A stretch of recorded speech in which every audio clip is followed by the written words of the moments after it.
प्रिय विद्यार्थियों नमस्कार।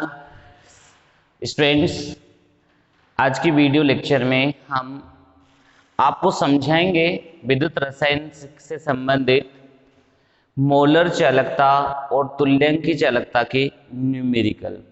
स्टूडेंट्स, लास्ट क्लास में हमने मोलर चालकता और तुल्यांक की चालकता के फॉर्मूले बताए थे आपको। मोलर चालकता को लैम्डा एम या केप एम से रिप्रेजेंट करते हैं, जिसका फॉर्मूला होता है kappa into 1000 upon capital M. ये आपके पास मोलर चालकता का फॉर्मूला था। ऐसे ही लैम्डा ई क्यू या cap E Q equal to होता था kappa into 1000 divide by N. विद्यार्थियों, इसमें मैंने आपको एक न्यूमेरिकल लास्ट क्लास में करवाया था। उस लास्ट न्यूमेरिकल में थोड़ा सा मैं आपको समझा देता हूं। लास्ट न्यूमेरिकल में मैंने ये कहा था कि आपके पास 1mH2SO4 है, 1mH2SO4 है, और उस 1mH2SO4 विलयन के लिए आपको तुल्यांक की चालकता ज्ञात करनी है। क्या ज्ञात करनी है? तुल्यांक की चालकता आपको ज्ञात करनी है। और उसका जो कप्पा है वो दे रखा था आपको। जो कप्पा है वो कप्पा दे रखा था बच्चों। कप्पा का जो मान था वो था 26 इंटू 10 की पावर माइनस 2, 26 इंटू 10 की power minus 2 siemens centimetre inverse था। और स्टूडेंट्स, इसमें रेजिस्टेंस भी दे रखा था, आर दे रखा था, लगभग 31.6 ओम के समथिंग दे रखा था। स्टूडेंट्स, ये न्यूमेरिकल था। इसको शॉर्ट एंड स्वीट में कैसे करेंगे हम, क्योंकि हमारे पास क्या है, हमको ज्ञात करना है लैम्डा ई क्यू ज्ञात करना था। तो हमको क्या करना था, कप्पा इंटू 1000 अपॉन एन करना है, अपॉन एन करना है। कप्पा दे रखा 26 इंटू 10 की पावर माइनस 2 इंटू 1000। और स्टूडेंट, नॉर्मलता बराबर क्या होती है? नॉर्मलता बराबर क्या, कैसे नॉर्मलता को कैसे निकालेंगे बच्चों, क्योंकि हमको नॉर्मलता चाहिए। तो नॉर्मलता को क्या करना है, नॉर्मलता बराबर हो जाएगा मोलरता इंटू संयोजकता, मोलरता इंटू संयोजकता। ये हो जाएगा बच्चों। अब आपके पास मोलरता कितनी दे रखी है, 1m दे रखी है, तो 1, और इसकी संयोजकता क्या कितनी है, 2 है। तो आपके पास नॉर्मलता कितनी आ जाएगी, 2 आ जाएगी आपके पास। बच्चों, संयोजकता कैसे निकालते हैं? जैसे आपको पता है H2SO4 है, ये विद्युत अपघट्य होता है। ये किससे वियोजित होगा, 2H प्लस और SO4 2 माइनस में। तो 2H प्लस 2 इलेक्ट्रॉन गेन करेगा और H2 बनाएगा। तो जितने भी हाइड्रोजन आयन इलेक्ट्रॉन को गेन करते हैं वही उसकी संयोजकता होती है, n फैक्टर होता है। तो ये यहाँ 2 है, तो आप n की जगह पर आप यहाँ क्या पुट कर देंगे बच्चों, n की जगह पर यहाँ क्या रख देंगे, 2 रख देंगे। स्टूडेंट्स, अब आप देखिए ये हो जाएगा 13 बार कैंसिल, और 13 इंटू 10 की पावर माइनस 2 इंटू 10 की पावर 3, तो आपके पास बचेगा 13 इंटू 10 की पावर 1, यानी कि ये बच गया 130 cement centimetre square equivalent inverse. ये इसका आंसर था बच्चों। लास्ट न्यूमेरिकल को जो मैंने एक्सप्लेन किया था, थोड़ा उस लास्ट न्यूमेरिकल में मैंने आपको अलग तरीके से एक्सप्लेन कर दिया था, लेकिन इसका शॉर्ट पैटर्न, शॉर्ट ट्रिक ये होगी बच्चों। ओके स्टूडेंट्स, अब स्टूडेंट इसी से रिलेटेड एक न्यूमेरिकल और लेके आते हैं। ये तो तुल्यांक की चालकता का न्यूमेरिकल था। अब मैं आपके लिए मोलर चालकता का न्यूमेरिकल लेके आ रहा हूँ। स्टूडेंट, मोलर चालकता से संबंधित न्यूमेरिकल देखिए। मोलर चालकता देखिए, मोलर चालकता का क्वेश्चन सुनिए कैसे। क्वेश्चन क्या था? क्वेश्चन है बच्चों, क्वेश्चन है 0.20 m KCl विलयन की मोलर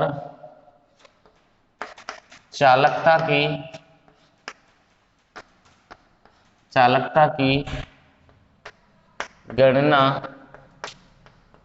गणना कीजिए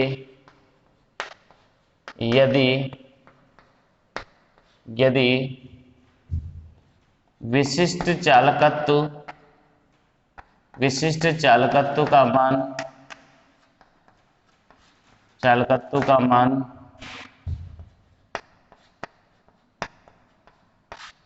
0.0248 ओम इनवर्स सेंटीमीटर इनवर्स हो। ये क्वेश्चन है बच्चों, इस क्वेश्चन को अपन को सोल्व करना है। तो देखिए बच्चों, इसका रिजल्ट कैसे निकालेंगे अपन, इस क्वेश्चन को कैसे सोल्व करेंगे। फर्स्ट ऑफ ऑल तो हम ये देखेंगे इसमें क्या क्या दे रखा है। तो बच्चों देखिए दिया गया है, क्या दिया गया है 0.20 m, मतलब सांद्रता कितनी दे रखी है 0.20 m। ये सांद्रता दे रखी है जो कि यहाँ मोलरता के रूप में है। मोलर चालकता की गणना करनी है, लैम्डा एम हमको बच्चों ज्ञात करना है और के का मान दे रखा है 0.048 सीमेन सेंटीमीटर इनवर्स या ओम इनवर्स सेंटीमीटर इनवर्स। तो बच्चों सूत्र क्या कहता है अपना, सूत्र अनुसार देखो स्टूडेंट्स क्या रिजल्ट आएगा। सूत्र अनुसार देखिए स्टूडेंट्स, सूत्र क्या कहता है कि लैम्डा एम बराबर जो होता है वो होता है कप्पा इंटू 1000 बटा एम या सी।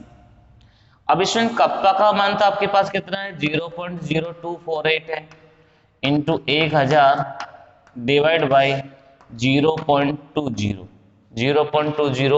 आपने यहाँ सांद्रता या मोलरता रख दी। स्टूडेंट्स इसका पॉइंट हटाएंगे, इसका पॉइंट हटाएंगे तो कितनी जीरो आएगी बच्चों, पॉइंट के बाद में कितने अंक है 1 2 3 4, 1 2 3 4। इसका पॉइंट हटाएंगे तो ऊपर कितनी जीरो चली जाएगी 2 जीरो, एक के बाद में 2 जीरो। स्टूडेंट टोटल ऊपर कितनी जीरो हो रही है 5 जीरो हो रही है और नीचे कितनी जीरो है 4 जीरो। एक जीरो यहाँ भी है तो पूरी की पूरी जीरो कैंसिल है।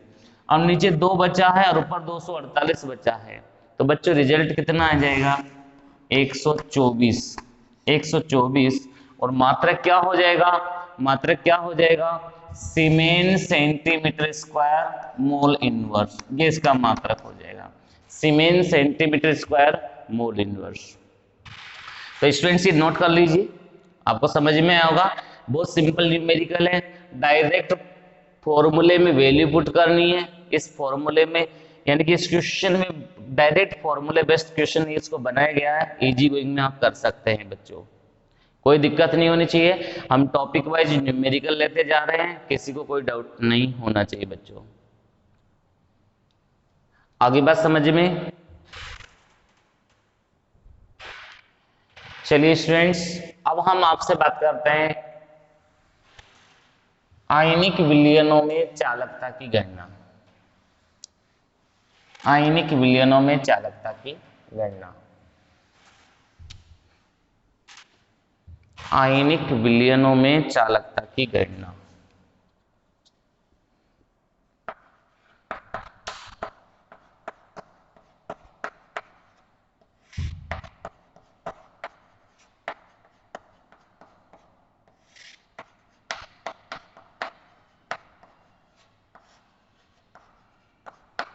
चालकता का मापन या गणना।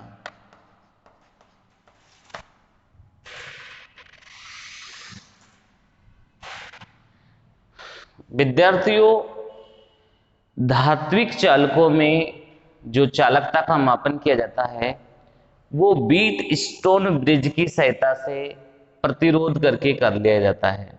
पहले प्रतिरोध निकाल लेते हैं, उससे चालकता का मापन हो जाता है। लेकिन जब आयनिक विलयनों में चालकता का मापन जब हम करते हैं तो ये समस्या होती है कि इनमें दिष्ट धारा अगर प्रवाहित करते हैं तो इनकी चालकता परिवर्तित हो जाती है। दिष्ट धारा प्रवाहित करते हैं तो इनकी चालकता परिवर्तित हो जाती है। स्टूडेंट्स इनमें दो समस्याएं प्रमुख होती है, इनमें दो समस्याएं प्रमुख होती है। एक तो बच्चों इनमें क्या होता है, अगर आप दिष्ट धारा का अगर आप उपयोग करते हैं, दिष्ट धारा का अगर उपयोग करते हैं यानी कि दिष्ट धारा प्रवाहित करते हैं तो विलयन का संगठन बदल जाता है। क्या बदल जाता है बच्चों? विलयन का संगठन बदल जाता है। एक समस्या तो ये कि दिष्ट धारा प्रवाहित करने पर विलयन का संगठन बदल जाता है, और दूसरी समस्या ये है कि इस विलयन को धात्विक तार या व्हीट स्टोन ब्रिज से नहीं जोड़ा जा सकता। आयनिक विलयनों में चालकता का मापन करने की सबसे बड़ी दो समस्या आ रही है। एक समस्या तो ये कि दिष्ट धारा प्रवाहित करते हैं अगर आयनिक विलयनों में, तो विलयन का संगठन बदल जाता है, विलयन का संगठन बदल जाता है। दूसरी बात, धात्विक चालकों को या धात्विक तारों को या व्हीट स्टोन ब्रिज को इन आयनिक विलयनों से नहीं जोड़ा जा सकता है, जोड़ने में प्रॉब्लम आती है। स्टूडेंट्स, अगर हम इन दोनों समस्याओं का समाधान कर दे तो आयनिक विलयनों में चालकता का मापन संभव हो सकता है। विद्यार्थियों, पहली समस्या का समाधान तो दिष्ट धारा की जगह पर प्रत्यावर्ती धारा का उपयोग करके किया जा सकता है। आपको पता है कि दिष्ट धारा का मान समय के साथ परिवर्तित नहीं होता है, लेकिन प्रत्यावर्ती धारा का मान जो होता है आधे चक्र में अलग होता है और अगले आधे चक्र में अलग होता है, परिवर्तित धारा होती है, इसलिए विलयन का संगठन यहाँ बदलेगा नहीं। एक समस्या का समाधान तो हम डीसी की जगह पर एसी प्रयुक्त करके कर सकते हैं। दूसरी बात अगर हम करें, दूसरी बात क्या है हमारे पास कि भाई धात्विक तार के द्वारा विलयन को जोड़ने में परेशानी आती है। तो बच्चों, इस समस्या के समाधान के लिए क्या करें? फिर इस समस्या के समाधान के लिए विशेष आकृति के बनाए हुए चालकता सेल का उपयोग किया जाता है। विशेष आकृति के बनाए हुए चालकता सेल का उपयोग किया जाता है जो भिन्न भिन्न आकृति के होते हैं। बच्चों, इस तरह के ये चालकता सेल बनते हैं, ये चालकता सेल बनाए जाते हैं, विशेष आकृति के बनते हैं स्टूडेंट्स। ये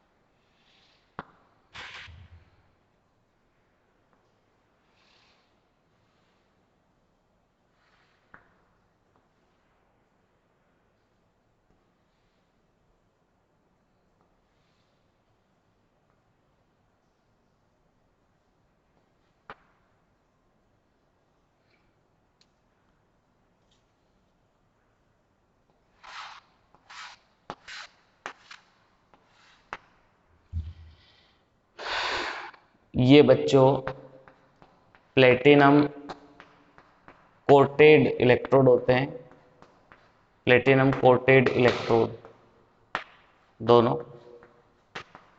ये विशेष आकृति की चालकता सेल है बच्चों, इसको हम चालकता सेल कहेंगे। अगर आप दूसरी समस्या का समाधान करते हैं तो ये संयोजन तार है, संयोजक तार है, इनको विलयन में आसानी से कनेक्ट कर सकते हैं। ये विशेष आकृति के बनाए हुए क्या है? चालकता सेल है। ये दोनों तरफ प्लेटिनम कोटेड प्लेटिनम इलेक्ट्रोड होते हैं, कोटेड प्लेटिनम या प्लेटिनम कोटेड इलेक्ट्रोड होते हैं। एक इस आकृति में हो सकता है, एक आकृति और हम ले सकते हैं, एक आकृति और हम ले सकते हैं बच्चों।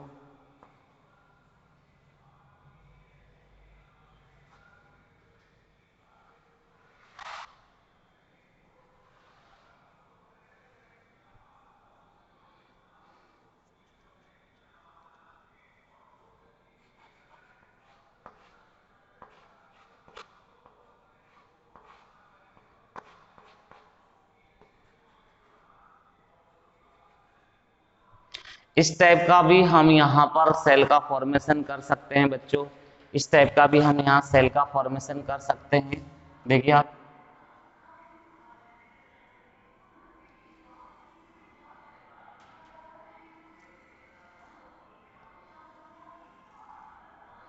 ये दोनों विशेष आकृति के बनाए हुए सेल हैं, इनका उपयोग करके हम आयनिक विलयनों में आयनिक विलयनों में चालकता का मापन कर सकते हैं। तो स्टूडेंट्स आप लिखेंगे, टॉपिक लिख लीजिए, आयनिक विलयनों में चालकता का मापन। आयनिक विलयनों में चालकता का मापन। आयनिक विलयनों में चालकता का मापन। स्टूडेंट्स स्टूडेंट्स इसमें लिखिए, दिए हुए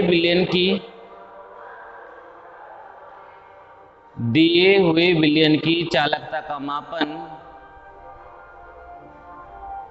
व्हीट स्टोन ब्रिज के सिद्धांतानुसार, व्हीट स्टोन ब्रिज के सिद्धांत अनुसार उसका प्रतिरोध मापकर किया जाता है। प्रतिरोध मापकर किया जाता है, लेकिन इनके प्रतिरोध या चालकता के मापन में, इनके प्रतिरोध या चालकता के मापन में दो प्रकार की समस्याओं का सामना करना पड़ता है। नंबर वन, दिष्ट धारा प्रवाहित करने पर डीसी, दिष्ट धारा प्रवाहित करने पर विलयन का संगठन बदल जाता है। Number 1 problem. नंबर टू लिखिए,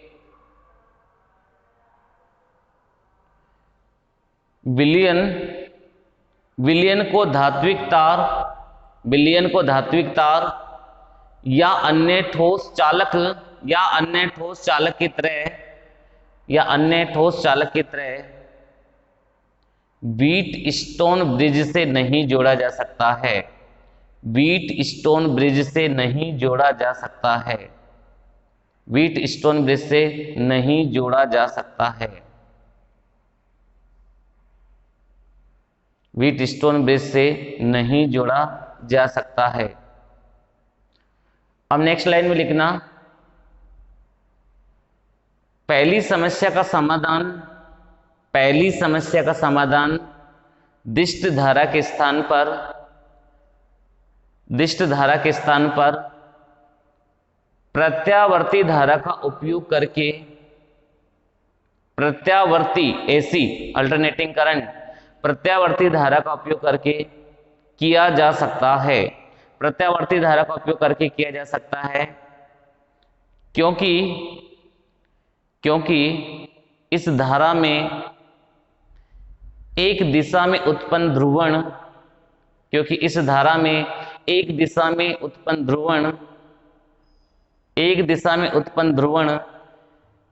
दूसरी दिशा में उत्पन्न ध्रुवण के प्रवाह को समाप्त कर देता है। दूसरी दिशा में उत्पन्न ध्रुवण के प्रवाह को समाप्त कर देता है, और इस प्रकार विलयन की सांद्रता एवं संगठन अपरिवर्तित रहता है। सांद्रता एवं संगठन अपरिवर्तित रहता है। सांद्रता एवं संगठन अपरिवर्तित रहता है। नेक्स्ट लाइन में लिखना बच्चों, दूसरी समस्या का समाधान करने के लिए एक विशेष प्रकार के डिजाइन किए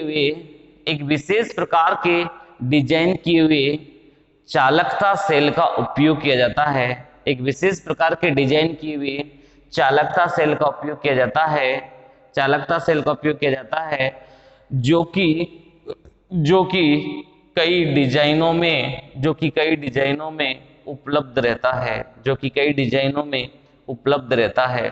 बच्चों ये दोनों डिजाइन बना लीजिए।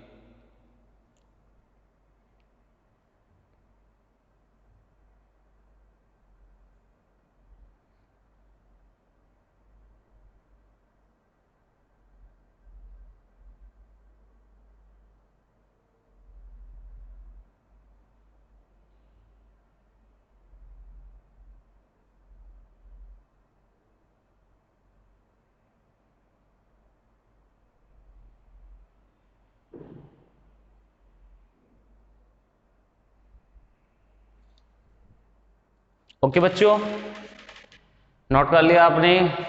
अब देखते हैं, अब लेते हैं बच्चों ये इस टॉपिक के बाद में हम नया टॉपिक ले रहे हैं, नया टॉपिक ले रहे हैं स्टूडेंट्स। उसका नाम है चालकत्व, मोलर चालकता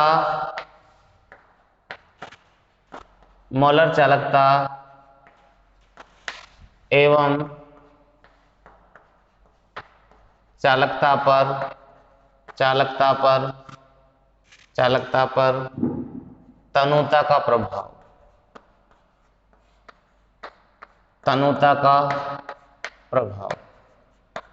बच्चों तनुता का प्रभाव कैसे होगा, तनुकरण करने पर क्या होना है विद्युत अपघट्य के विलयन में।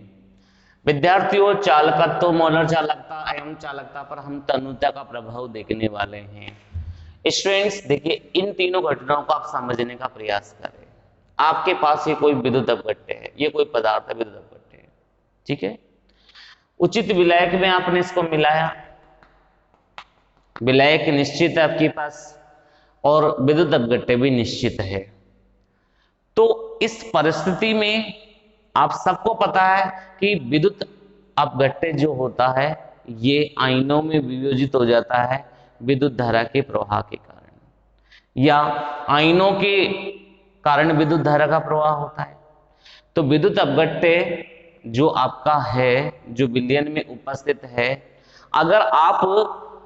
अगर ये आयन बना रहा है बहुत अच्छी बात है, लेकिन अगर आप इसका तनुकरण करते हो तो अब हम ये देखेंगे कि तनुकरण करने पर इस विद्युत अपघट्य का वियोजन पहले से बढ़ेगा या घटेगा। लेकिन बच्चों ये डिपेंड करता है कि ये विद्युत अपघट्य पदार्थ प्रबल है या दुर्बल है।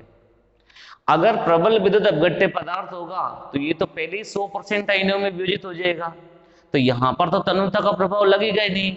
तो स्वाभाविक है ये कौन सा विद्युत अपघट्य पदार्थ है, ये दुर्बल विद्युत अपघट्य ही होगा, ये दुर्बल विद्युत अपघट्य ही होगा, तब ही इसकी घटना को हम प्रेक्षित करेंगे। तो दुर्बल विद्युत अपघट्य पदार्थ के लिए अगर हम देखते हैं कि आयनों के द्वारा विद्युत धारा का प्रवाह होता है और तनुकरण अगर हम करते हैं तो आयनों की संख्या बढ़ती है, तनुकरण यदि हम करते हैं तो आयनों की संख्या बढ़ती है। तो आयनों की संख्या बढ़ेगी तो चालकत्व का मान भी बढ़ जाएगा, चालकत्व का मान भी बढ़ जाएगा। तो बच्चों चालकत्व जो समानुपाती होता है वो तनुता के समानुपाती होता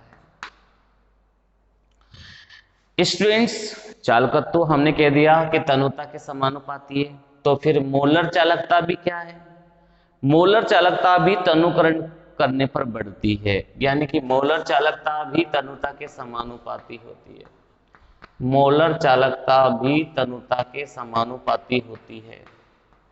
दूसरा पॉइंट स्टूडेंट्स आपको याद रखना है कि मोलर चालकता भी तनुता के समानुपाती होती है स्टूडेंट्स। लेकिन जो चालकता होती है तनुकरण करने पर घटती है, चालकता व्युत्क्रमानुपाती होती है बच्चों तनुता के। ये बहुत अच्छा पॉइंट है, ये बहुत अच्छा पॉइंट है। आपको पता है चालकता विशिष्ट चालकत्व होता है। इसमें क्या होता है बच्चों, तनुता जैसे आप बढ़ाते हैं, तनुकरण अगर आप विलयन को करते हैं विद्युत अपघट्य के विलयन को, तो उस परिस्थिति में आयन तो बढ़ते हैं लेकिन आयन की तुलना में आयतन बढ़ जाता है। अब आयतन बढ़ जाता है तो आयतन बढ़ने के कारण प्रति एकांक आयतन में आयनों की संख्या घट जाती है। अगर प्रति एकांक आयतन में आयनों की संख्या घट गई, प्रति एकांक आयतन में आयनों की संख्या घट गई, तो उस परिस्थिति में चालकता का मान क्या हो जाएगा, घट जाएगा। उनके वियोजित होने की क्षमता घट जाएगी, आयनित होने की क्षमता घट जाएगी। तो बच्चों चालकता और तनुता एक दूसरे की व्युत्क्रमानुपाती होती है, जबकि चालकत्व और मोलर चालकता तनुता के समानुपाती होता है। क्लियर बच्चों, यहां पर आयतन का कोई प्रभाव नहीं आएगा, यहां पर तनुकरण करेंगे डायरेक्ट आयनों की संख्या बढ़ेगी, आयनों की संख्या बढ़ेगी तो तनु चालकत्व और मोलर चालकता का मान भी बढ़ जाएगा। क्लियर स्टूडेंट्स, बहुत सिंपल लैंग्वेज है, ये तीनों रिलेशन आपको याद रखने। ये दुर्बल विद्युत अपघट्य के लिए ऐसा केस लागू होता है। तो स्टूडेंट्स टॉपिक डाल लीजिए, चालकत्व, मोलर चालकता एवं चालकता पर तनुता का प्रभाव। इनको ऐसे कैसे लिख लो आप, चालकत्व, मोलर चालकता एवं चालकता पर तनुता का प्रभाव। तो आप इसमें लिखो, इसमें लिखिए बच्चों सभी, विद्युत अपघट्यों में धारा का प्रवाह, विद्युत अपघट्यों में धारा का प्रवाह आयनों के द्वारा होता है, आयनों के द्वारा होता है। तनुकरण करने पर, तनुकरण करने पर विद्युत अपघट्य का वियोजन बढ़ता है, विद्युत अपघट्य का वियोजन बढ़ता है, जिससे आयनों की संख्या में वृद्धि होती है, आयनों की संख्या में वृद्धि होती है, जिससे चालकत्व का मान बढ़ता है। अर्थात तनुता के बढ़ने पर चालकत्व का मान बढ़ता है। पहला रिलेशन लिख लो, चालकत्व समानुपाती तनुता। नेक्स्ट लाइन में लिखना, नेक्स्ट लाइन में लिखना, तनुकरण बढ़ने पर, तनुकरण बढ़ने पर मोलर चालकता का मान भी बढ़ता है, क्योंकि तनुकरण पर, तनुकरण पर विद्युत अपघट्य, विद्युत अपघट्य का वियोजन बढ़ जाता है, विद्युत अपघट्य का वियोजन बढ़ जाता है, जिससे आयनों की संख्या में वृद्धि हो जाती है, जिससे आयनों की संख्या में वृद्धि हो जाती है, जिससे आयनों की संख्या में वृद्धि हो जाती है। स्टूडेंट दूसरा रिलेशन लिख लो, मोलर चालकता समानुपाती तनुता। तीसरा रिलेशन लिखना बच्चों, नेक्स्ट एरो में लिखना, चालकता, चालकता तनुता के व्युत्क्रमानुपाती होती है, चालकता तनुता के व्युत्क्रमानुपाती होती है, क्योंकि, क्योंकि तनुता से, तनुता से आयनों की, तनुता से आयनों की, आयनों की संख्या में, आयनों की संख्या में वृद्धि तो होती है, आयनों की संख्या में वृद्धि तो होती है, परंतु बढ़े हुए आयनों की संख्या की तुलना में, बढ़े हुए आयनों की संख्या की तुलना में, बढ़े हुए आयनों की संख्या की तुलना में अपघट्य के आयतन में, अपघट्य के आयतन में अपेक्षाकृत, अपेक्षाकृत कहीं अधिक वृद्धि हो जाती है, अपेक्षाकृत कहीं अधिक वृद्धि हो जाती है, कहीं अधिक वृद्धि हो जाती है। अतः चालकता के मान में, चालकता के मान में बहुत कमी आ जाती है, अतः चालकता के मान में बहुत कमी आ जाती है, चालकता के मान में बहुत अधिक कमी आ जाती है। ओके बच्चों, तो ये रिलेशन आप नोट कर ले, चालकता व्युत्क्रमानुपाती तनुता। स्टूडेंट्स हम अगले वीडियो में आपके लिए कोलराउस का नियम लेके आएंगे इन सब चीजों को समझाने के लिए। ओके स्टूडेंट्स, धन्यवाद, थैंक यू एवरीवन।